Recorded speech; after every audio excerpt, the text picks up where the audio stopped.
TikTok démonétisant mes vidéos, surtout sur les sujets dérangeants. Je vous invite à me suivre sur les autres plateformes. Et si vous souhaitez soutenir mon travail, vous avez la possibilité de le faire à partir d'1 € sur Tipeee. Le lien est sur mon profil. Merci à vous.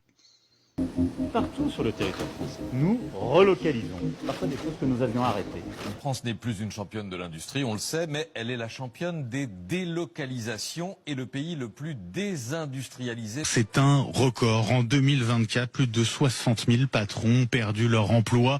Alors que le gouvernement tente d'amadouer les oppositions autour de son projet de budget 2025, les nuages noirs s'amoncellent sur l'économie française. Plus de 66 000 faillites d'entreprises l'an dernier. 2025 pourrait être pire selon les premières prévisions. Brio Bochet, les auto-entrepreneurs ne sont pas les seuls à être rattrapés par la crise. En 15 ans, Arcelor, leader mondial de l'acier. Péchinet, leader mondial de l'aluminium. Alstom, un des leaders mondiaux de l'énergie. Technip, un des leaders dans l'oil and gas. Lafarge, le ciment donné aux Suisses.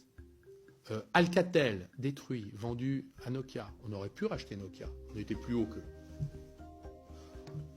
Je ne vous parle même pas de Essilor. C'est ça le résultat? Tous les dirigeants, là, je vais dire aussi un mot, parce qu'on accuse les gouvernements, mais les présidents de ces boîtes-là, est-ce que vous connaissez le tarif de la trahison de la France? C'est entre 10 et 15 millions. M. Cron, il a touché, je crois, 13. M. Lafont, 15. M. Combe, 13. Voilà, c'est le prix de la trahison de la France. En 2022, sur 325 dossiers, le ministère de l'économie a autorisé 131 achats d'entreprises sensibles.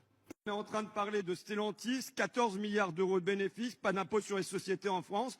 Et en vérité, vous êtes les complices de cette fraude fiscale à l'échelle mondiale.